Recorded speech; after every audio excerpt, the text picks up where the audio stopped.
What's up, everybody? Welcome to another episode of Brandon's Face. It's the podcast about a playlist. I'm Jonathan Beardsley. And I'm Brandon May.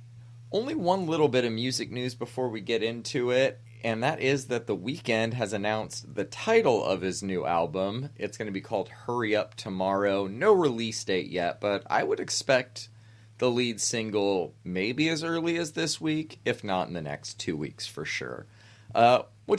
What's your reaction to this news? Are you excited for a new Weeknd album? Yeah, I am. I participated in some online music discourse about this, and somebody was saying he's in his Kobe 2010 era, which I thought was nice. The analogy, I don't agree with it. Right. I think he has dominated music charts for close to a decade, more than that even. I mean, I'm very excited to hear what he does next, because he's only done the same thing like twice. You know what I mean? Yeah. So, yeah, After Hours and Dawn FM, I enjoyed as well. I enjoyed them a lot more than Starboy, even though they're all kind of a continuation of where he went from that album on. I'm excited for it. I think that unlike a lot of these big comebacks we're seeing, like Katy Perry's that is kind of flopping before us, the Camila Cabello one, even though she released an album, I guess, within the last few years. There's another one I can't quite remember right now. But there's a lot of artists, pop stars from the 2000s and 2010s that dominated just with ease during their reigns that are coming back to kind of lukewarm receptions. Like, the people move on fast and the music scene moves on even faster. But I do think reviews of his troubled HBO show aside, I think people are going to be very excited for new music from The Weeknd. I think he waited long enough. I think if he would have rushed the follow-up to After Hours and Dawn FM out last year, or maybe even this year, I'm not expecting this album to come out anytime soon. I think this will be like the lead single. It'll probably be a couple-month rollout. But I do think that the gap has been long enough that we're missing him, quote-unquote. yeah, I think you hit the nail on the head. I find it really funny that we have both been experiencing the Katy Perry rollout, and we haven't even talked about it. And then I'm pretty sure Camila Cabello didn't she put out an album this year? I haven't bothered to listen to it. Yeah, the album came out. We did not listen to it. I have not heard anything about it. I remember the last thing I remember happening around that rollout was Lana bringing her out weekend 2 of Coachella, and nobody making a single sound. You could hear a cricket in that audience when she was performing. It was pretty bad. But yeah, to be fair, you can hear a cricket in every Lana Del Rey audience, no matter who's performing. So yes, set myself up for that one. You are correct, sir. That's all I have for music news. Anything on your end this week? Not really. Lollapalooza Brazil, I believe, put out their lineup, which I believe has Rufus du Sol on it, and there was a couple other ones. I don't have it in front of me, but it was a pretty decent lineup from my recollection. Nothing crazy this week, man. Yeah, nothing crazy. Last thing I just want to say is this UKF drum shed show that is going on that I sent you the lineup of. Pendulum Live, Nero, Knife Party, the return of Caspa and Rusko, a bunch of names underneath, including Flux Pavilion. That's going to be a fucking show, man. I need to see footage from that immediately, but also people don't get your phones out. Enjoy the show, you know? Yeah, man, I think it's funny that Rob Swire's doing both Pendulum and Knife Party at the same time. Same night, probably. Yeah, same night. Worlds so collide, funny, man. Yeah, and honestly, I wouldn't any United States Pendulum fans, I wouldn't get too stoked for any returning shows for them. He's very much notably said, I don't like touring with my shit. So don't blame him. I could just don't blame if I him could at just all. plug a USB into a CDJ, I'm good to go. I fucking love that. All right, man, we got a lot of music to talk about this week, so let's get right into it, starting with this new single from Jamie XX featuring Kelsey Lou, John Glacier, and Panda Bear. It's called Daffodil. The last few singles he's put out have been growers for me, this one included, but it did not take long for it to grow on me, and now I love it just as much as the other singles. How are you feeling about this one? Fuck me up, dude. This album is going to be great. I have a feeling Yeah, we've heard basically the whole thing at this point, about but half of it. I'm fucking ready for the whole thing now. He did release the track list. I think it's 10 to 12 songs. I believe this is the 5th single, so you're not far off. All right, man. Thoughts on this new Caribou song, Come Find Me? Yeah, this track is fucking great, man. Yeah, sign me up. Yeah, he's on a Release the run. album already. November or what? Yeah, he released this track in conjunction with the album announcement. That album is coming out October 4th, a little bit sooner. So we have that to look forward to. All of the singles have been great. I think Honey's still my favorite, which is the title track, but man, he hasn't missed yet. As is tradition for Caribou. Yes. Or Dan in general. Exactly. That's the correct phrasing. New one from Swedish House Mafia, this one featuring Alicia Keys. It's called Finally. I believe they've been playing this one live for a bit. It didn't do much for me. I think it sounds good. Both artists are really good. It's high quality. It's just not making me feel anything. What about you? Finally, they've released it. Yes. Yeah, it's okay. Yeah, that's my exact thoughts on it. Is what it is. A song that is much better than okay. LPGOB and the Alabama Shakes, Until There's Nothing Left. This is the next single off LPGOB's upcoming album. Hearing Brittany Howard's voice over Giobbe's music is just pure magic, dude. Easily my favorite single out of the rollout so far. What about you? Those are literally my notes. Britney's voice over LPGOB Atmosphere Right. Beats is fucking incredible, man. Just so good. I love how it just keeps getting more and more unchained as it goes too, just like bigger and bigger. Right. It's insane, man. Very much looking. We still have an LPGOB album, a Jamie XX album, and a Caribou album to look forward to in the next few months. Like dance music is having a strong year, man. And a Nero album. Yes, that comes out this week, actually. So, new one from John Summit, Subtronics, Tape B, Sage the Gemini's on there. It's Gas Pedal. I thought this one was okay. The first half did not do much for me, but when it becomes more of a Subtronics song in the second half, I enjoyed it a lot more. What about you? John, this whole thing undeniably goes hard. For me, at least. It's so funny that you and I are so opposites on whether or not we like a John Summit track. This is good, man. I liked it. I thought it's cheesy, but that's like great. Yeah, Good for everyone, you know? This leans on the like Dom Dallas cheese side of things, which I'm usually a fan of. I think this track would be a lot of fun live. I don't know. It's all built around the sample, which is fine, but it didn't like blow me away in any way, I guess. All right, new one from Dylan Francis and Julian Jordan called The Sound. Just sounds like classic Dylan Francis to me. What about you? Yeah, this is kind of a return to form for Dylan, and it's very, very much so in the "this mixtape is fire" realm of sounds for him. Yeah. I hope he goes back to having those sounds as he was really, really good at it, man. Yeah, we need a Moonbaton resurgence pretty soon. The 110 BPM Right. has not died in my life. As sad as it has been to see die post SoundCloud's boom, I guess. Yeah, this was good though. I liked it. New one from No Taker and Ash Nova. Have not heard a new No Taker song in a while. The song's called I Know. It's the extended mix. Thought it was really good track. Pretty standard No Taker stuff. What were your thoughts on it? Yeah, it's been a while since we've heard from No Taker, or at least since we've had a track of his on the playlist. Yeah. This one really hit me when I previewed it. I love how it like progresses, and I love an extended mix, man. Chill, yet still goes pretty hard. Yeah, exactly. New one from Tin Liquor and Felix Raphael. Where Did I Go? Loving the Mellow House vibes on this one. I imagine you are as well. They just entrance me, man. Yeah. They just make music that cuts right into my soul. Yeah. When I think Tin Liquor, I think you immediately. I mean, you introduced them to me, but that's not the only reason why. They are very Brandon coded for sure. Definitely. New one from Adriatic and Revo called Like a Dream. What were your thoughts on this one? A little weird. I actually think it's really good, man. It's got this like it's got that melody with like a slow build and like a gorgeous payoff. It's a little different from them, or at least a little bit more progressive, which you know that I like in music in general. And when Adriatic does it, then I'm bound to like it. Oh, Brandon coded, is that the term? Oh, that is the term on this podcast. I agree with everything you said. I like it. By weird, I mean it's just like Adriatic doesn't really do 2010s style EDM very often, and this felt very 2010s to me.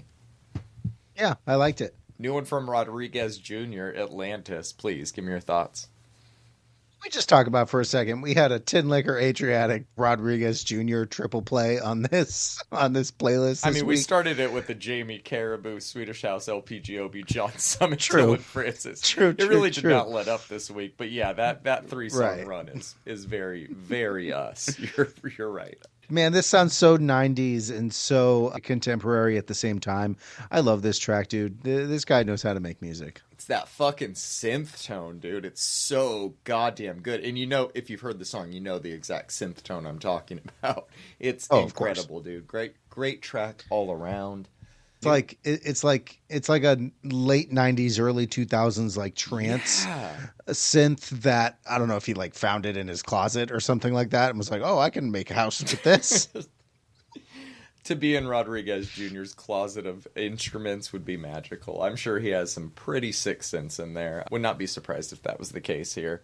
Love it. His live shows are cool, man. You just check out some of his gear. He's got like a fucking giant 6-foot table full of gear, and he's using all of it. Like he knows what he's doing. So it looks like it's going to be part of a 20 years of Systematic Records compilation, maybe, or a song released in conjunction with that. I think it's going to be a part of the compilation. I'm not 100% though. Well, this is the edit version at 4 minutes and 2 seconds. Hopefully we get an extended version of this one eventually. Crossing my fingers for 7 minutes. Minimum, please.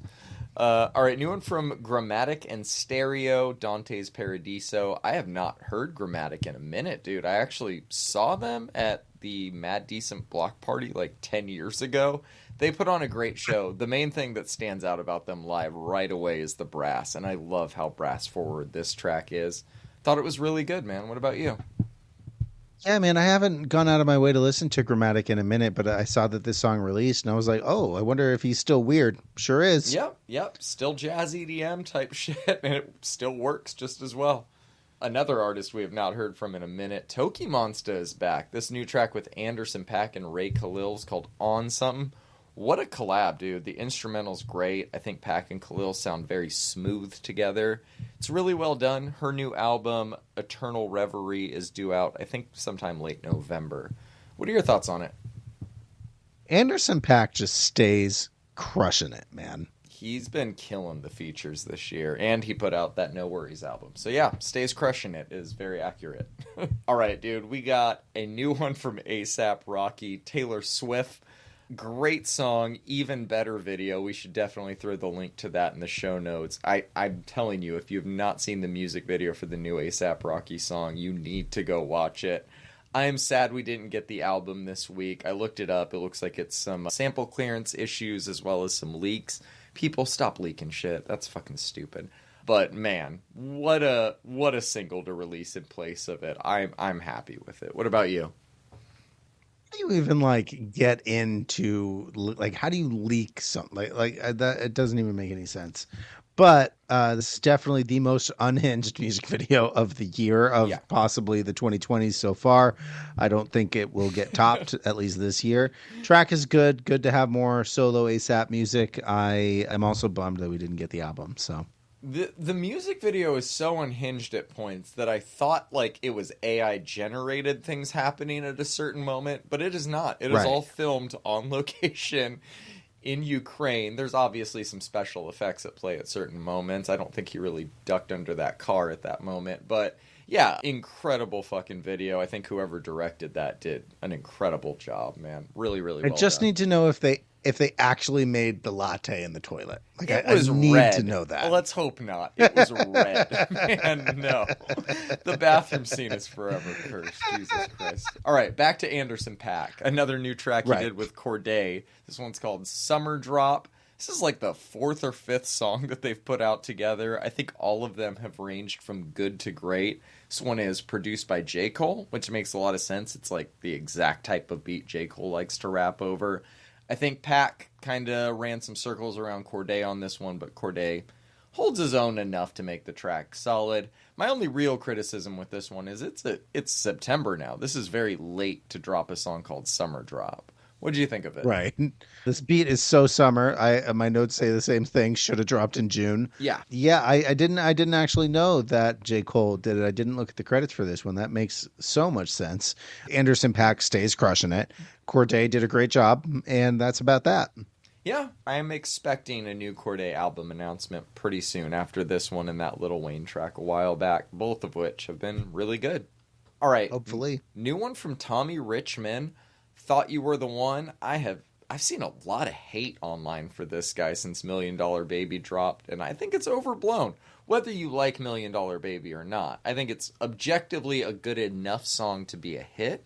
The second single wasn't, but I personally enjoyed that one as well. This is the first single where I'm just really not fucking with it. I don't think it's bad. I'm still excited to hear the album when it drops, but yeah, this is starting to feel like he's tripling down on the same formula. It just didn't work for me. What about you? I disagree. This is synthy as hell, and I think it works for his voice. Interesting. Well, when the album drops, we will have to see if it's grown on me by then. That would not be the first case of that this year. He's an interesting one. Yeah, I haven't seen any of the hate, but I try my best to be allergic to hype and hate. So we'll see what happens. Well, I am on the Twitter, so I see hate all day long. But beyond that, he's gotten some mainstream hate. Joe Budden was hating on Million Dollar Baby, and okay, but like we can't take Joe Budden seriously, right? Pump it up, man. Tommy Richmond's reply was pretty great. He's like, "Man, you haven't even heard the album yet. Like, right? Calm down, dude." I'm Team Tommy. I think Brent Faiyaz hit gold signing this dude and did not really know it at the time, but good for him, man. Right. New one from Victoria Monet and Usher, SOS. And if you didn't know what it stands for, they put it in parentheses. Sex on Sight is the definition of this one. I think it's a good song. There's a few eye-roll-inducing R&B lyrics on it, but that's par for the course. Great Usher verse, though, man. What'd you think of it?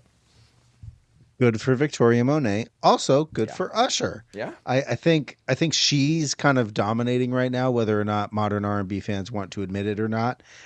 And I think that this was a great collab. Like you said, Usher killed it. There's a couple of cringe lyrics, but that is the way that it is. Yeah, man, I enjoyed this one. I think whether or not they're the biggest I think SZA is still probably the biggest name in R&B, but Victoria Monet and Tinashe over the past 2 years have went from up and comers to certified top tier R&B artists, and it's beautiful to see, man. Their songs are crushing it. Another group, I said dominating, not dominated. SZA has already dominated. Dominating right now is Victoria Monet. She's on her way up. And like you said, Tinashe as well. SZA can drop a song right now and it's going to go fucking platinum tomorrow. That's how 100%. Insane. 100%. I mean, I do our playlist sorting. I've already started working on some of our end of the year stuff. I'm like, Nasty was a huge song. It's around 100 million plays right now. That's got to be the most played. Nope. SZA dropped Saturn in February with no ceremony, and that has hundreds of millions of plays. It's crazy, man. She's got an army of fans, myself included. All right, but we got a new one from Flo, Bending My Rules. They are another group that I hope is on this list of from up and comers to certified R&B veterans pretty soon. This is their new one, Bending My Rules. It's a good song. Harmonies are incredible, as we've come to expect from Flo. I'm happy we're finally getting the album this year. It sucks we have to wait a few more months for it, though. What did you think about this one? It's a little more ballady. Yeah, I know that that weight's gonna kill you. I actually really like this one. They all sound great. So it's a little ballady, right? But I love the guitar loops, and I'm excited for the album, man. We'll see how it all pans out. Yeah, I mean, Caught Up and Walk Like This were both kind of snappy R&B bangers. I'm not mad we're getting a few ballads before the full thing drops. New one from Twee, Cloud 11. Good song, great voice as always. Not sure if we're headed towards a new album, but I am liking the new singles. What about you? Yeah, this one's really catchy, man. I think she keeps improving with every release. Mm-hmm. This one has a little bit more auto-tune than we're used to from her, but I think it's used very tastefully. Yeah. Which is something I don't say a lot, so. No, she uses it very well. Man, yeah, I don't think she's really missed since I've started following her as an artist. I'm just always happy to see new songs released. I hope she keeps blowing up, though, man. She's got a she's got a great voice. She's always gonna have to like this song. I think I played it. My wife was like, "Is this Ariana?" Like, she's always gonna have to deal with similarities to other popular artists. That's not her fault vocally. She's not trying to mimic Ariana in any way. But I feel like that's the biggest hurdle for her to overcome at this moment is making people hear her sound and relate it to her. But I think she's on the way, man. Yeah, like you said, really good songwriter, really good hooks, really catchy. it's got to be hard for an artist like this. I mean, kind of riding the line between pop and R&B and not having that name recognition of a pop star, but having the name recognition in the R&B community. It's got to be really like a difficult feeling. So yeah, I agree. I do know last time she came through Portland and she like posted the little live vlog afterwards. It sold out, so she definitely has a following going. Hey, that's tight.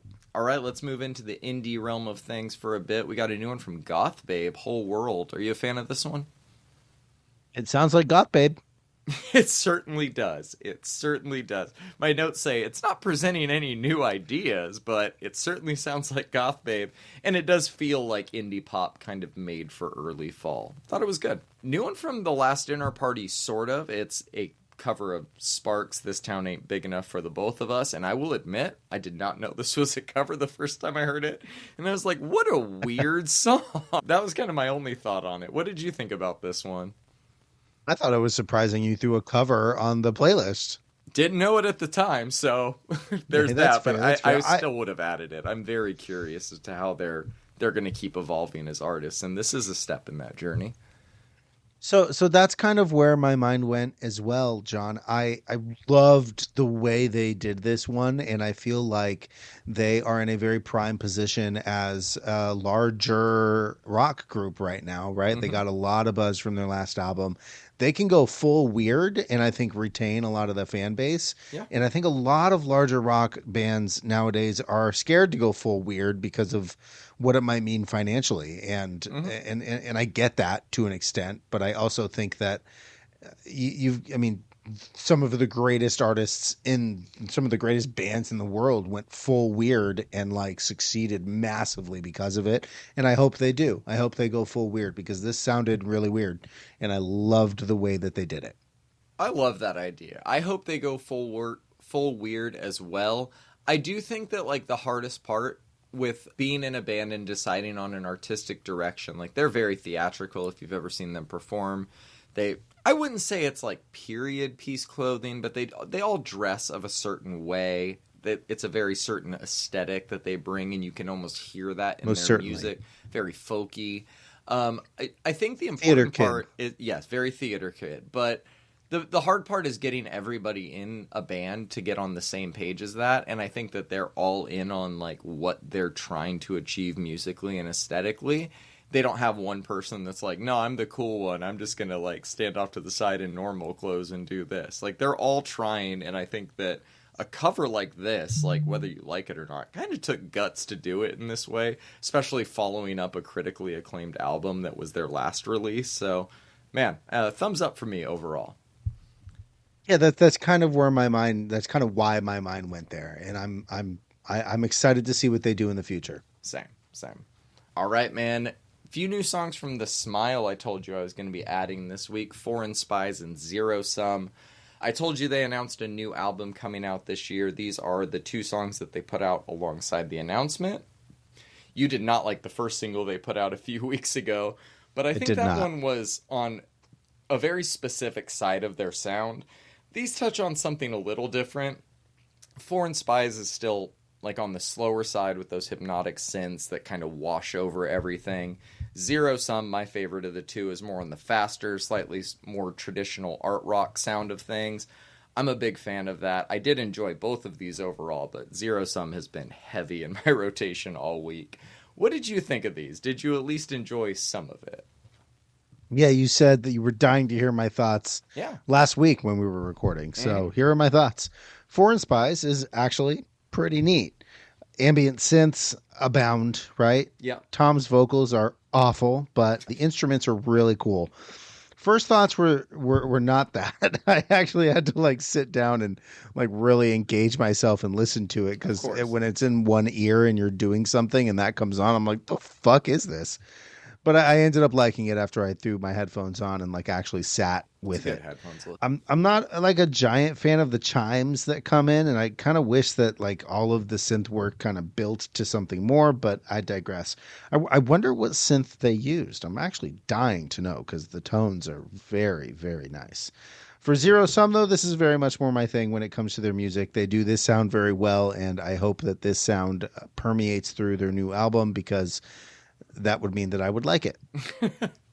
Yeah, I mean, I think that's as much as you're going to give a positive review to The Smile, so I will take it. I'm glad you enjoyed Zero Sum as well. The music video for that one's pretty cool. It's very weird, as you would expect. And were you a big user of Windows 95 back in the day?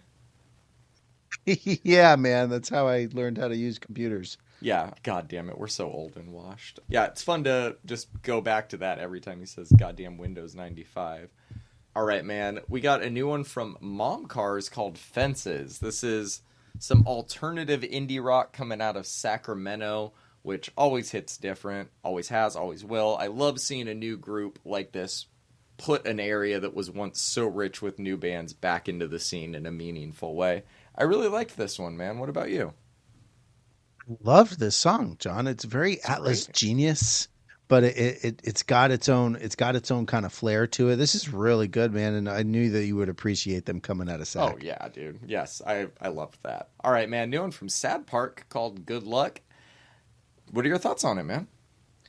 Some emo pop for our week, Yeah. man. This actually is coming out of Pure Noise as well. Mm-hmm. And yeah, I enjoyed this one, man. It's poppy, it's emo, it's those things. Yeah, I didn't really think much of it at first, but the more I played it, the more it grew on me. It's got that classic emo pop punk sound of the early 2000s with a little bit of 90s influence in the writing and melodies. It's good stuff.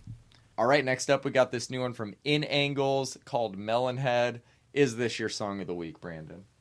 You know that it is, John. I Dear knew it. God, man, I they do knew this it. sound so fucking well. I do wish that there was a little bit more screamy on this one, though. New album is out on November Yep. 22nd of this year. Q4 is getting wild. Yeah, dude, I knew this was your song of the week from the second I hit play on it. Yeah, when I saw when I saw you added this, I was like, there's no way this is going to be as good as their last project. And how wrong I was, dude. This is fucking great. They just get it, dude. Yeah, new album out November too. Cannot be more stoked, dude. Loved it. They Um, pre-ordered it, so cool. hopefully it ships. Yes. Hopefully it ships before the album comes out, so I get to listen to it in all its glory before everyone else. Oh man, dude. If this is a sign of things to come, which it definitely is, we are in for a great one. New one from Drugs, It Follows. We're a handful of singles into the rollout for their new project, and I think I've liked every one, more or less, this one included. Craig Owen's voice just does not age. What'd you think about it? Yeah, Craig still got it, man, but this whole band is fucking tight. Yeah, they all play really well together. They're very locked in on a specific sound now, and I'm just excited to hear the album in full at this point, and I'm glad we're getting Right. two new albums from them in 4 years, like 10 years after their first album. So it all feels like a win to me. Yep. New one from Better Lovers, Future Myopia. What are your thoughts on it, man? Better fucking lovers, John. Yeah. Good track. Love the vocal melodies. Inject this stuff into my veins. Yeah, this fucking rips, dude. Some almost like early Maylene and the Sons of Disaster type of energy coming off of it. New Yes. album cannot come soon enough. This is great. All right, let's get into the EPs. We've only got two to talk about this week. The first one is from Le Seraphim called Crazy. This is their second EP of the year, and what a weird fucking EP it is. We reviewed the one they put out back in February or March. I remember liking most of that. This did not have the same success rate for me. That intro, while musically interesting, sounds like ChatGPT wrote something about yogurt. Does not get much better from there. Obviously, Crazy, the title track's going to be the lead single. They just released a remix of that track with Pink Pantheress today. I'm still a fan of the group, but this was a rough listen for me. What about you? You know, man, there's no wonder why this group is so popular. It is very dancey. It's fun, but when you start like listening to the lyrics that you can understand, because I don't speak Korean. I don't know if you knew that about me, but I didn't. Thanks for they're, clarifying. they're it's a little too much teenage girl for me. Yeah, But other than that, there's no wonder why these girls are so popular. You yeah, know, it's fun and cringy, and that's about it. yeah. I think that they can make hits. They just didn't make one on this album for me. We'll see about the next one. That's Um, okay. it is. It is. We drop some dud episodes sometimes. I'm sure somebody's like, that wasn't a hit. That fucking sucked. We have to take that. We Yeah, have to eat yeah, that. You know. yeah, we've dropped 126 up until this episode, so This is the first this good is the one. hit. This is the hit, man. This is it. All right, we got one EP, one more EP to talk about. It's from Bob Semp called Haven, our minimal techno release of the week. This one feels more minimal than usual, but I think after some of the more bombastic ones we've had recently, it was kind of nice to get back to just some classic no frills techno like this. Good EP. What are your thoughts on it? Just some proper techno, right? That's kind of Proper. why I threw That's this the word. specific one on. It's just proper minimal, very mild progression. It's there, but it's very mild. This was released on Planet Rhythm. I've become a pretty big fan of Planet Rhythm, and they've been known to be releasing. We've covered quite a few of their releases, and some of them have been a little bit more bombastic and high energy. And this one is not that, and it's still it it's very Detroit, and I like that. Yes. Yes. Proper. I like that. Are we doing that because Oasis is back? We're just going to start saying proper again. Oh my God. All right, man. Are you ready to dive into the albums? Yeah, I am. All right. First up, we got the long awaited new album from Zedd, Telos. Give me your thoughts on it. All right, Zed. We see you, man. I had metered expectations for this one after the singles dropped, and with what he's been playing in his sets for fucking years now, I honestly thought he'd go a little bit more pop than he did with True Colors, which was almost 10 fucking years ago, John. I'm pleasantly surprised and also kind of kicking myself for doubting him. We get plenty of poppy vocals on literally every track on this one, with some interesting choice for features for sure. But we also get some of the tippy top notch of dance music instrumentals, which he's known for. The dude just kind of knows how to separate himself from other mainstream, what you would call just big room EDM producers, right? Like Mm-hmm. I can instantly tell when it's a Zedd versus a Hardwell versus a Martin Garrix track, you know? And, is it really just him like taking his time with releases? Because honestly, he never needed to release another album. Dude could have ridden the coattails of Clarity forever and still booked more shows than most DJs dream of. Yeah. What we got is actually really cool, man. Looking at the credits, tracks like Out of Time and Tangerine Rays actually had live viola and violin players credited rather than just relying on VSTs that can come close but never really bridge the full gap of the heart of string instruments. It's probably why they sound so much better than everyone else who uses those type of string instruments in EDM. Speaking of, B. Miller provides some fantastic vocals on both of these tracks. The bouncy nature of Tangerine Rays with the catchy vocal melody with the strings all kind of come together to form a pretty solid contender for the standout on the album. I actually think with a little bit of marketing and a radio edit, this track could be a pretty big EDM hit in a world where EDM hits haven't really been a thing. And then we get to this Middle Eastern inspired shanty. This track, if I'm being honest, bro, fucking blew my socks off the first time it came on. The first two tracks were pretty much EDM paint by numbers for Zedd, but this track brought out his electro side, which we talked about when with his last single. I really hope we get more electro. We got it with this one. I'm just excited, I guess, to have this style of EDM on the album. It's new, it's inventive, it's progressive, it's glitchy, it's a fucking banger, bro. This will go off in a huge way when he plays a show. I don't know if he's been dropping this in his most recent sets, but he should start. At least it would for me. So after the first three tracks I was was hooked, bro. No Gravity has this like lush bass line, and as is tradition for Zedd, like really catchy and poppy vocals. Sona is a great concept that I actually don't think was executed extremely well. I skip this track every time, and I normally wouldn't, but it just doesn't work. I like every individual part of the track, just the way they're put together makes me skip it every time. Lucky with Remy is great. The Jeff Buckley feature on Dream Brother is really odd, yet works well. The guitar lines and programmed drums on this one are really gorgeous. Jeff's vocals add a little bit of like haunting melody to it. Census is another EDM electro pop banger. The pitch shifted like saw bass line is just magnificent, man. With the added little flourishes that Zedd does so well, where he like takes elements out and then throws them right back in at like just the perfect time. I had no idea that I wanted John Mayer on an EDM track, but here we are. Automatic Yes is great, and that's honestly not a surprise. We have talked extremely briefly off mic about my soft spot for John Mayer, and we're not opening that can of worms on my Zedd review, so that's all we're saying about that. Having Muse help with basically everything on 1685 is actually really cool. Matthew Bellamy did half of the composition for this one, or at least he's credited as one of two composers, one of which is Zedd. It kind of shows, though, in the progression of the track. I liked this one a lot. Like, I've liked all two of Zedd's other albums. Quality over quantity, I guess. It's an 8 for me. Shanty is my standout. This is a great fucking album, man. What'd you think? It's all right. I wanted to like this one. I really did. I didn't really like True Colors, but his debut is a classic in the genre, and I will always give his music a chance because of that. He found immense success catering to the pop world, with many of his top hits becoming songs your parents have probably heard in Walgreens or Target.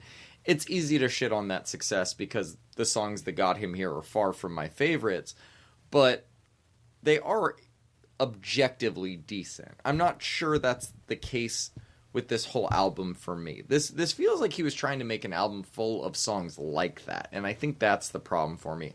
All of them sound like they have the potential to be a big Zedd song, but none of them really feel like a big Zedd song to me. They all feel like they're just lacking something, and after a few listens, I'm really not sure what it is yet. I was hoping for some like more glimpses into the harder electro side of things or the more techie house side of things. And this, like you said, this album definitely did give us some of that. Shanty has some of that old Zedd, but in a new way in its DNA, in a way that's really fun and exciting. Census, as you said, has just some like sugary synth tones that really reminded me of his early work. But it all just comes and goes in a way that leaves me feeling very little desire to come back to it. The big collabs with John Mayer and Muse are fine. Even Remy Wolf, really, like, I'm a huge fan of her, and, like, she just could not keep me as engaged in this album as I wanted to be. Overall, despite my interest and curiosity in what a Zedd album would sound like in 2024, I just didn't enjoy it as much as I hoped I would. It's somewhere around a 6 for me. My standout is Lucky. All right. Interesting. I honestly thought that you would like this more than you did. I was hoping to. Maybe that's the problem. Sometimes I know you were. You go into an album hoping to like it more and you just don't. But I don't know, man. Yeah, maybe.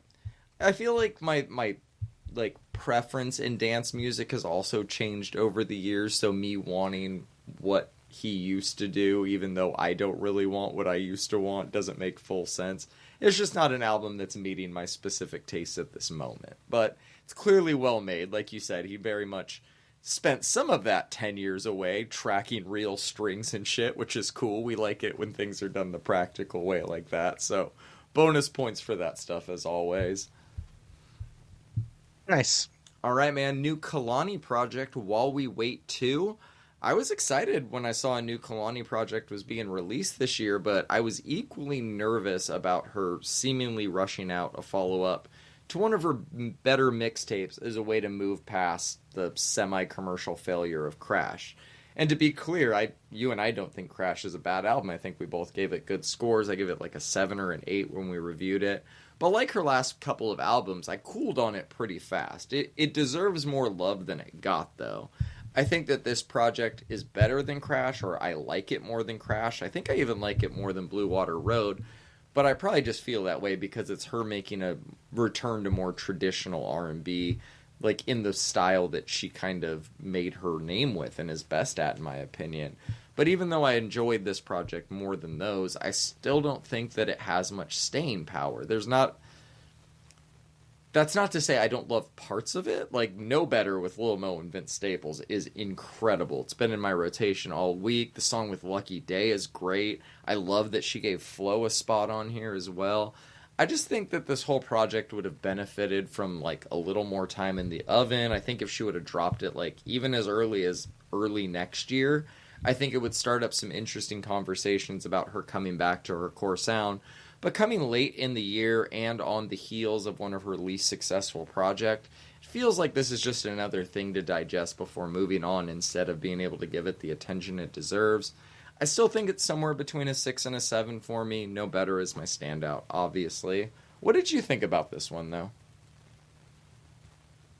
You know, is this a mixtape, John?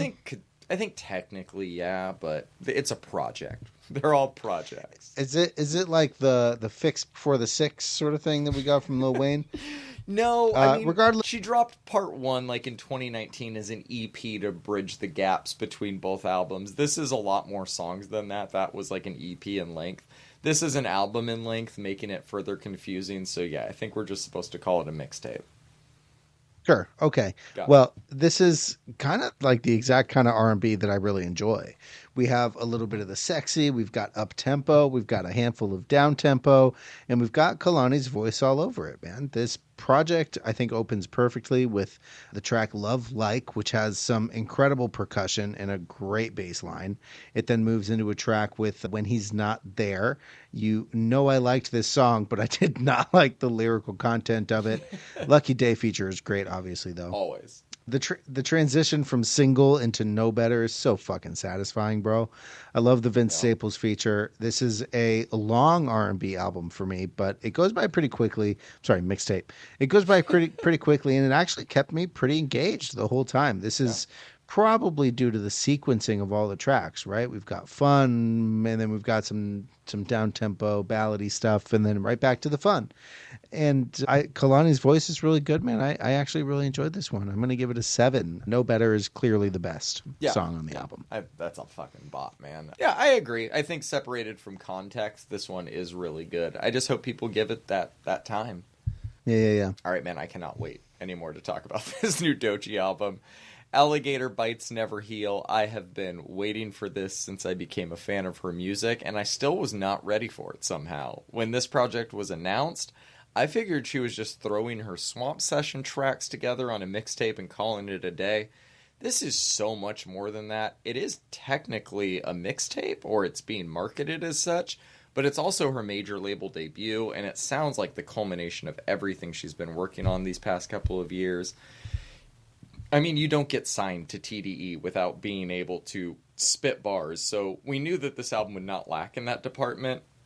She delivers incredible line after incredible line in a way that feels so fresh and so full of creativity that it's impossible not to get excited about it while listening to it. Schoolboy is probably still my rap album of the year, but this is like 1B. It's not even at 2 right now. Every song hits me in a different way. There's no skips. There's very little wasted time in the form of skits. She even brings back the inner voice from her first EP on the phenomenal Denial is a River, which is in the running for best rap song of the year right now.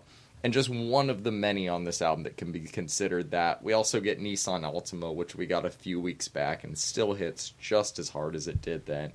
The intro's incredible. We get her moving into some more melodic spaces, and I think all of that works. The only credited feature on this project comes on GTFO, and while I've never heard of Cunt Fetish before, I can see why she got this spot. That song is great. It's probably going to be one of the next singles. The "If you plan on heavy stepping, you better sashay" line is so fucking good. Same with the "I feel like Thanos and the bitch, I'm too stoned" bar. Every song on here has memorable bars like that from start to finish. It's not just my album of the week, man. This is a strong contender for rap album of the year. Strong 9 for me. My standouts are Nissan Altima and Denial is a River, but there is not a skip on it. What did you think of this one, though? Holy shit, John. Yeah. I knew that the album was going to be good. I did not realize it was going to be this good. Yeah. This album slaps all the way through, John.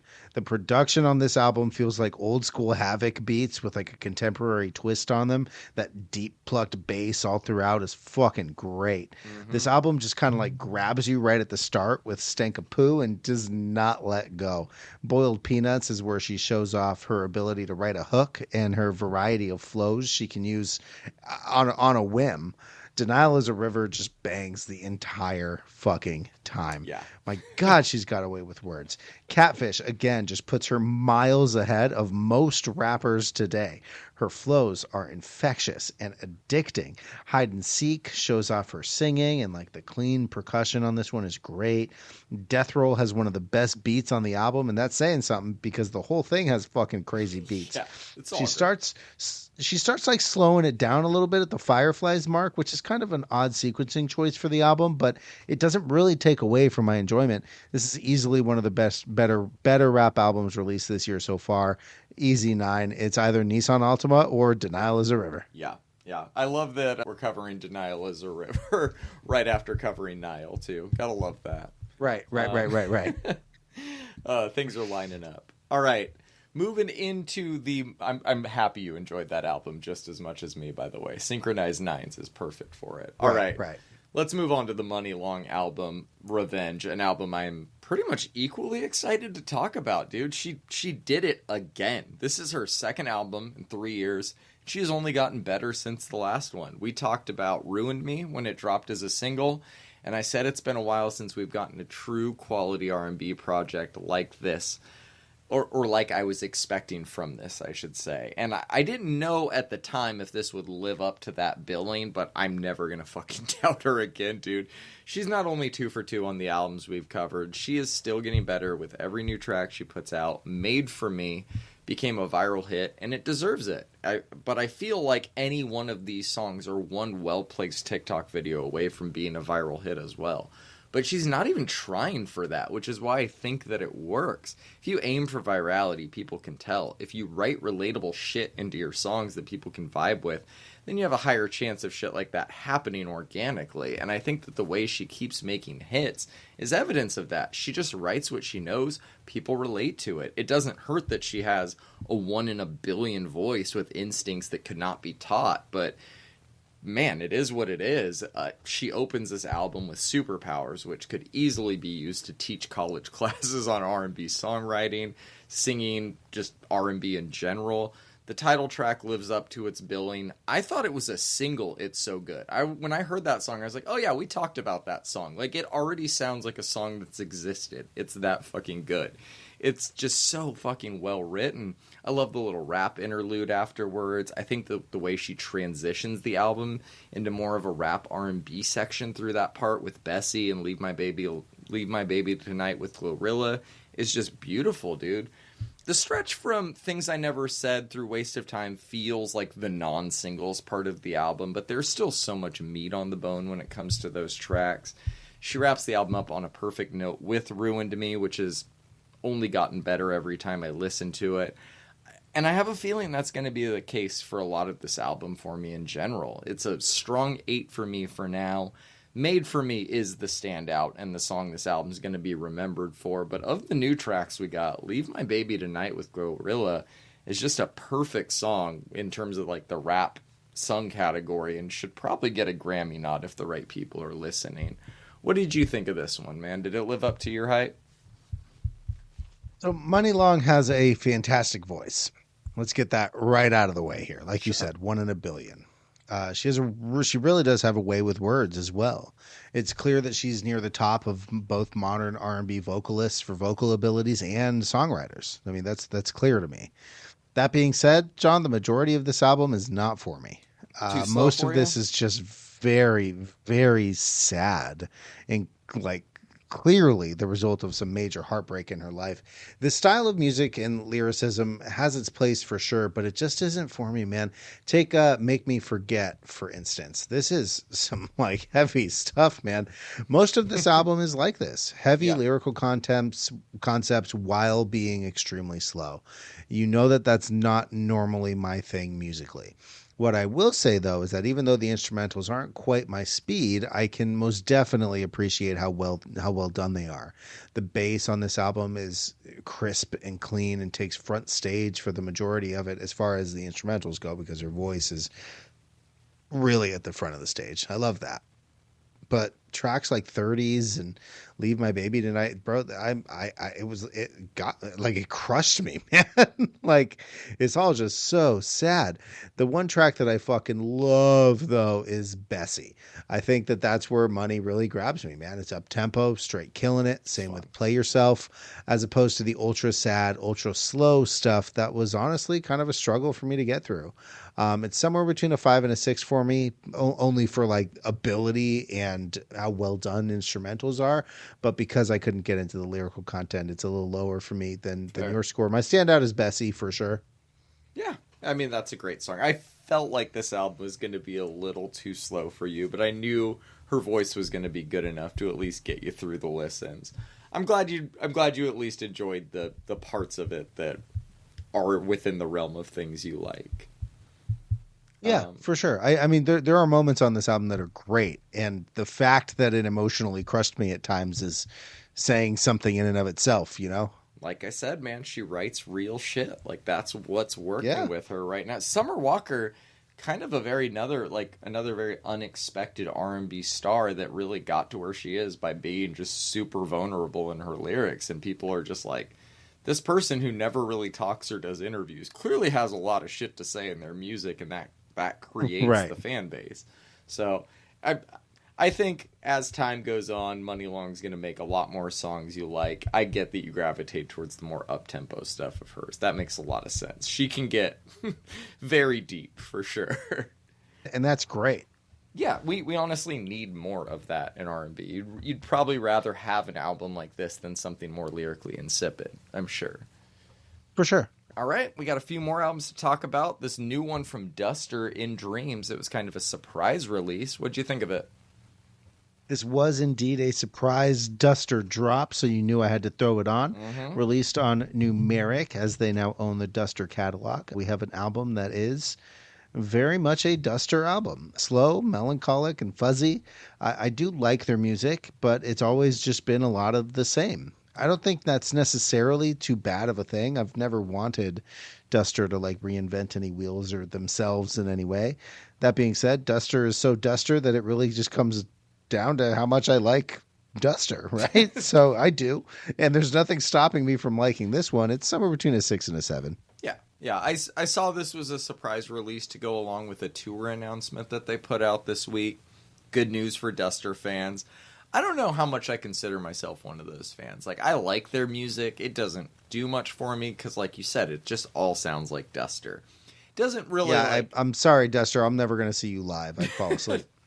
Yeah, I mean, I like it, though. I hit play. I hear it. I say that was good. I move on. I've gotten a lot more into shoegaze over the past couple of years, but some of it still just kind of goes in one ear and out the other, and I feel like their albums are just kind of like that for me. I like it, but no matter how many times I hear it, I remember almost nothing. This one's like a 6 for me, though. I did think it was decent from what I remember of it. I think in terms of quality, at least, it's a minimum 6. But my standout is the opener, Quiet Eyes, or I liked Isn't Over as well. I thought that one was pretty good. My standout was Cosmo Transporter, which is a great name, and it's a good song. Should have guessed that just by the fucking title. All right, man. We got this new Tycho album, Infinite Health, out now. You and I were both curious about what Tycho we'd get on this project. He made a name for himself in the 2010s with a trilogy of mostly instrumental masterpieces that not only established him as an artist to watch within the genre, but as a possible trendsetter after his Grammy nom. I think 2 Grammy noms now after the 2020s. He experimented beyond that. And afterwards, with some like different styles, he started working with more vocalists to varying degrees of success. But his bread and butter has always been the sound that he cultivated on those first couple of albums. This doesn't feel like a full-on return to that, but there is a lot of that on it. So it feels like a step in that direction, I guess. There's not a ton I have to say about it, really, though. I like it. Phantom feels like classic Tycho, but with a little bit more of a dance-forward twist. We still do get a feature on this album, Cautious Clay on the track, Infinite Health, the title track. I feel like he's using everything he's done musically over the years as inspiration for this project instead of focusing on one particular sound or style. That's probably the case for most artists at this stage in their career, and I think that it works for this album. I'm curious to see if he keeps kind of doing this blend of all of his sounds going forward, or if he keeps dialing back into one specific sound. Only time will tell there, but I thought this was good. It's a high 6 for me, not quite a 7. Phantom is my standout. What did you think of it? Like the album before it on our playlist, this album is very much a Tycho album. You can tell by the way that it is. What I love about Tycho, though, is the way that his melodies tend to like trail off and then pick back up. The bass synths that he uses are fucking crispy, man. The way he's able to kind of blend everything together and make some of the most hype, chill music is honestly great. Like always with Tycho, chord progressions and the emotionality of each and every track are all immaculate. His building and layer on layer approach is so satisfying. Even if the tracks sound alike, it never really gets old for me, you know, like a story being told without words. Totem into the epilogue is like being softly laid onto a cloud made out of marshmallows. Like the Duster album, I think it comes down to how much you like Tycho's music, man. I like Tycho's music quite a bit, so this is most definitely a 7 for me. Totem is going to be my standout just for how you get there. Yeah. You know what I mean? The transitions matter. They really do. Yeah, solid album from Tycho. Pretty much what you'd expect, and I agree. If like the Duster album, it's all on how much you like their music going into it. This sure is a Tycho album. Let's talk about Nails, man. Their new album, Every Bridge Burning. This album is 17 minutes of pure madness that touches on a few different subgenres of metal, but does manage to keep a consistent tone throughout. Relentlessly heavy, almost flows like a live set in the way that it goes from song to song. We only get one track over 3 minutes, but they make it count as the album closer. I don't know if I enjoy anything on here as much as I liked Painkiller as a single, but this is a no skips. You throw it on, you fucking slam your head for almost 20 minutes, and you think about doing it again the second the album's over, dude. It's somewhere between a 7 and an 8 for me. Painkiller's my standout. What about you? John, it takes me 17 minutes to get to work. Oh, perfect. Ask me how I know that. Yeah, man, this is unrelenting noise and breakdowns for 17 minutes. It's absolutely insane, man. Everything is just blisteringly fast, yet they still find time to let the riffs breathe. That's honestly got to be pretty difficult to do. Like the end of Punishment Map with that like groovy riff that kind of bleeds right into the title track, which also has a moment of groove riff about halfway through. Bro, this record is over in a blink of an eye, but that just makes it all the easier to hit replay on. I was not familiar with Nails until this album cycle, but I will make myself familiar with their back catalog soon. This is fucking great, bro. It's an 8. My standouts are either Punishment Map or Dehumanized. Both of those tracks are fucking bangers. Dude. Yes, this whole album fucking rips. I'm glad you enjoyed it as well. This was my first time following an album rollout of theirs as well, and I'm for sure a fan now. Good nice. Shit. All right, one more album to talk about this week. Give me your thoughts on this new one from Wintersun, Time 2. John, have you ever listened to a Wintersun album before? Not if we haven't on this podcast before. We have not. Okay, then I have not. So as a fan of melodic death metal, their first album, Time, was a pretty big deal in the community. Out on Nuclear Blast, it was marketed well. It did pretty well commercially and critically in the melodic death metal or metal community as a whole. This is its successor 12 years later. I have a soft spot for music like this, even though I don't really listen to it much anymore. Not melodic death metal, because there's like a lot of little differences here. We have the cheese of power metal, the acoustic tendencies of folk metal, and of course the melodies and some harsh vocals of melodeath. Hailing from Finland, this band kind of rides the fence of all those genres. I think they do it extremely well. The harsh vocals are juxtaposed by like genuinely gorgeous passages, long tracks that progress and tell stories with their lyrics, and it's just heavy enough for it to not be grating or even too cheesy, even though there's plenty of cheese here. It's kind of like the perfect line for me. And while I haven't listened to them in a long time, this was a super cool listen for me, man. It kind of took me back to the first time I listened to Time. I think this album is a pretty worthy predecessor or successor rather. It's a much more cleanly produced record though. It everything is like sharp and crisp, and every instrument has its place in the mix. This, I think, has rubbed some people the wrong way, but I think it benefits the sound they're shooting for. I enjoyed this one a ton, man, and it honestly has no skips for me. It's somewhere between a 7 and an 8. Storm is going to be my standout. I think that one's close to 13, just under 13 minutes, and it's got this like super sick progression towards the middle of it, and these like gorgeous acoustic passages. The album really has moments of like really heavy and then like really gorgeous, and you know that I like juxtapositions like that. I do What'd you know think you about like this that. one, man? I I liked it. I did not love it. I feel like it's probably similar to your feelings on the Muni Long album. It's like you like the style of music, but this specific one just didn't do it for you. And I think on paper, Finnish Viking metal sounds like the best thing ever. But every time I hear a band with that sound, I find myself kind of struggling at times. That was my issue with this album in particular. And that could have had something to do with just the amount of albums this week that were taking my attention elsewhere, like fucking Doechii. But on its own, it is a very solid effort. I love the melodic spaces that they create. They have a lot of diversity in the vocals. I like the pacing. It just feels so thematically over the top at times that it approaches almost novelty for me. I still liked it more than I didn't, enough to give it a 6 for sure. Storm being the exception to everything I just said. That song kind of just fucking rips. Like, I loved every time that one came on. That just lead speedy riff got me going every time and made me excited Yes, whenever the album would start. So I'm going to say a 6. Storm is my standout. Nice. Yeah, Storm's a great song. All right, man. That is all for our albums this week. We got another busy release week. We got that part 2 of the Blink-182 album dropping, new one from Boston Manor, Fred Again's new album, Gavin Turek, Nero, Paris Hilton. I know you're excited for that one.